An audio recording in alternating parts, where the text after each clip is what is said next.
በስመ አብ ወወልድ ወመንፈስ ቅዱስ አሐዱ አምላክ አሜን።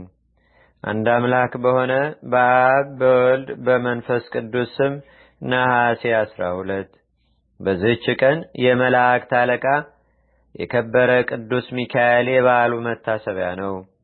በዚህች ቀን እግዚአብሔር ወደ እሌኒ ልጅ ወደ ንጉሥ ቆስጠንጢኖስ ልኮታልና ለእርሱም ጠላቶቹን እስካሸነፋቸው መንግስቱም እስከ ጸናች ድረስ ኃይልን ሰጠው። የጣዖታትንም ቤት አፍርሶ አብያተ ክርስቲያናትን ሰራ፣ በጌጥም ሁሉ አስጌጣቸው። ስለዚህ አባቶቻችን የቤተ ክርስቲያን መምህራን የከበረ የመላእክት አለቃ የቅዱስ ሚካኤልን የበዓሉን መታሰቢያ በየወሩ በ12ኛው ቀን እንድናደርግ አዘዙን። ለእግዚአብሔር ምስጋና ይሁን። እኛንም በዚህ በከበረ መልአክ አማላጅነት ይማረን ለዘላለሙ አሜን።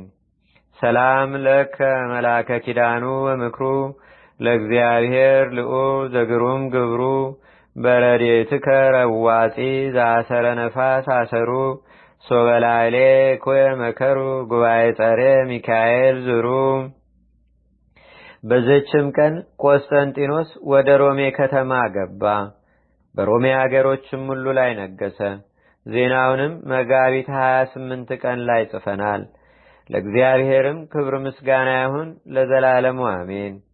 ሰላም እብል በቃለ ፍስሐ ወሱላሜ ዘአልፈ ተዓለም ኢኮነ ወነፍሰ ብዙሃን አማሜ ሃይማኖተ ክርስቶስ ነሲዮ ወዘመስቀሉ ትርጓሜ ቆስጠንጢኖስ ዮም ነግሰ በሮሜ ዘመክስሚያኖስ እልው ድህረ ሀልቀ ዕድሜ።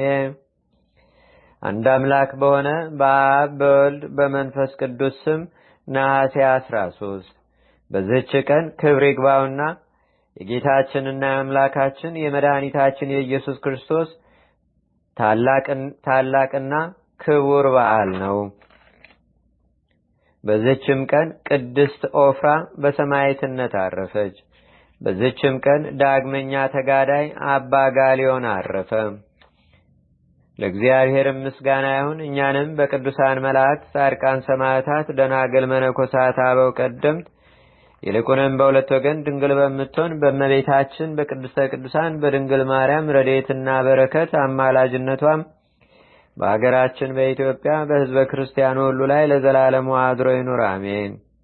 ዛቅረብኩ ማሌታ ዘኪራ ይላፈ ምለተጸምዱከ ዘልፈ ለላነበብ ተወከ ዘንዴቴ መጽሐፈ እንተረሰይከ እግዚኦ ጸሪቀመለት ጉበ ምላቡ ብውላን ዘተርፈ ነቢያት፣ ቅዱሳን፣ ሐዋርያት፣ ሰባኪያን፣ ሰማዕት ወጻድቃን፣ ደናግል፣ አዲ ወመነኮሳት ኢራን ባርኩ ባርኮ ጉባኤ ዛቲ መካን እስከ አረጋዊ ሊቅ ቁኑስ ሕፃን ለዘጻፎ በክርታስ ወለዛ ጻፎን ዘይደርስ ለዛ አንበቦ ወለዘተርጎሞ በልሳን አዲስ ወለዘሰማ ቃሎ በዝነ መንፈስ በጸሎተሙ ማርያም አራቂተ ኩሉም ባይ ስውረ ማረነ ኢየሱስ ክርስቶስ አቡነ ዘበሰማያት